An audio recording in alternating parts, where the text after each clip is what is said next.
Agora nós podemos retornar ao Visual Studio com a missão de utilizar este código gerado pelo CubeMX para acionar então os nossos LEDs ou ler botões.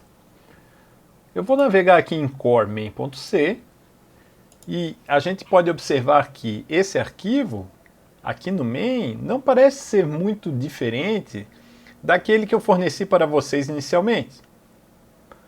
Por outro lado, se nós abrirmos a função emacs GPIO init, que foi gerada pelo CubeMX, nós podemos observar agora que eu tenho outros dois botões configurados.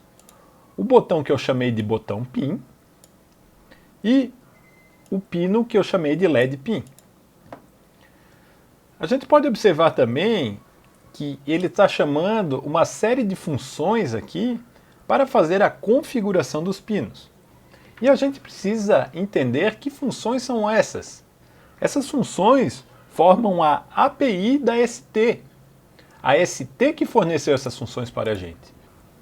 O que essas funções fazem é acessar os registradores do nosso processador que controlam o comportamento dos diversos periféricos.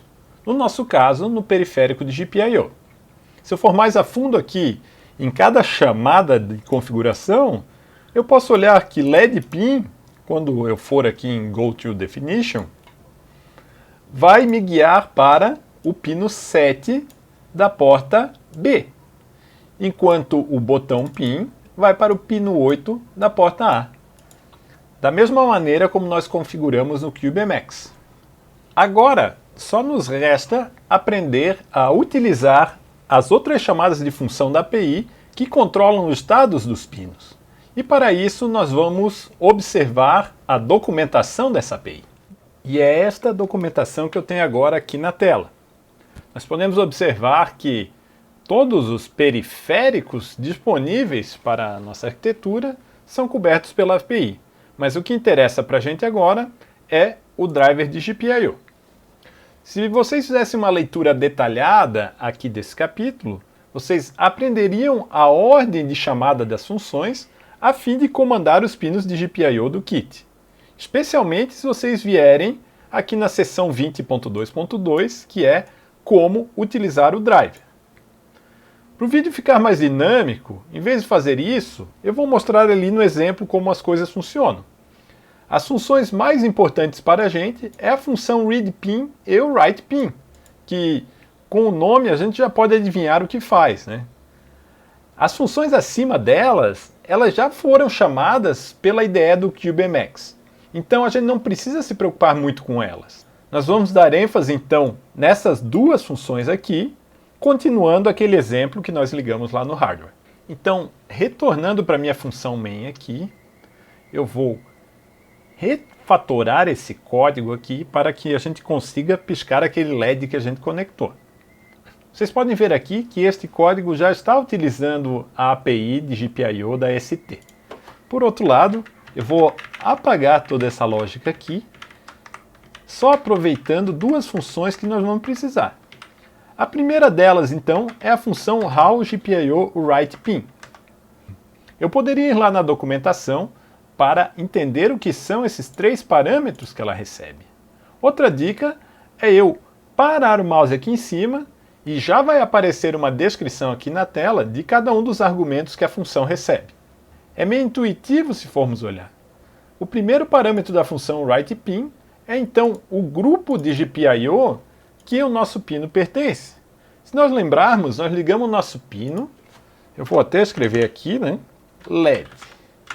A gente ligou ele no PB7. Então, o grupo de GPIO pertencente ao nosso pino é o GPIO B. Mesma coisa para o pino. Nós podemos aqui trocar esse 13 que estava pelo o pino 7. E o último parâmetro que a gente pode ficar meio na dúvida. Se pararmos o mouse aqui em cima do help da função novamente, a gente vê que esse é o estado do pino. Então, se a gente quer setar ele em 3V3 ou em 0. No nosso caso, como queremos ligar o LED, nós vamos deixar isso aqui em 1. Então agora a gente pode executar esse código que a gente recém escreveu para ver o que acontece. o código foi gravado.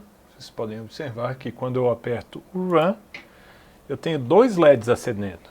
Eu tenho o LED que eu conectei no PB7 e também o LED que já vem no nosso kit. Nós vamos deixar os motivos por este LED ter acendido também para vídeos posteriores. Mas no momento nós concluímos nossa primeira missão, que era acender este LED. Naturalmente não tem muita graça fazer ele funcionar assim. Por isso que eu vou dar um stop no nosso código e fazer ele piscar ao invés de simplesmente só acender. Para isso, eu vou utilizar esta outra função aqui da nossa Hall, que é o Hall Delay. Como nós não sabemos ainda o que ele faz, eu posso parar o mouse em cima e a gente vê que o que ela faz é simplesmente esperar por um certo momento. Então, eu vou fazer o seguinte: ligar o LED, esperar meio segundo, desligar o LED e esperar meio segundo novamente. Vamos regravar o nosso kit e observar o que acontece. Eu vou dar o play. E agora a gente observa um componente bem mais interessante e concluímos nosso objetivo, que é garantir que estamos acionando este LED corretamente. Agora nós podemos incrementar este código para fazer o que o nosso exemplo estava pedindo, que é piscar este LED 3 vezes no momento que o botão aqui for pressionado. Para isso nós temos que aprender uma nova função. O nome desta função é HowGPIO-ReadPin. E eu já adiantei aqui o código que implementa aquele comportamento que nós desejamos para o nosso kit. Primeiro então vamos observar como que eu utilizei a função ReadPin aqui. Nós podemos parar o mouse em cima dela para observar a documentação da função. E a gente vai ver que ela recebe apenas dois argumentos. O primeiro é o grupo do pino que a gente quer ler e o segundo é o número desse pino. Como nós ligamos o botão no pino GPIO A8, foi isso que eu digitei aqui. GPIO A, pino 8. Vocês podem também observar que eu utilizei a função readPin dentro de um if. Por que isso? Essa função ela retorna true se o pino estiver em estado lógico 3v3 e retorna false se esse pino estiver em estado lógico 0. Como eu liguei meu pino para quando ele for pressionado ele estiver em estado 0, eu coloquei um não aqui na frente, né? Então eu preciso ler um 0, mas para eu entrar no if, isso aqui precisa ser true. Então, quando o pino for 0, a função retorna false, nego, true, e eu entro aqui nesse meu outro loop que faz aquilo que foi solicitado, que é fazer o pino piscar 3 vezes. Então me basta agora gravar esse código novamente, colocá-lo para executar e observar o comportamento. A gente pode ver agora que o LED de fato não pisca. Mas quando eu pressiono o botão, eu tenho 3 momentos que ele pisca. Mais uma vez, se eu deixar o botão pressionado, ele fica piscando.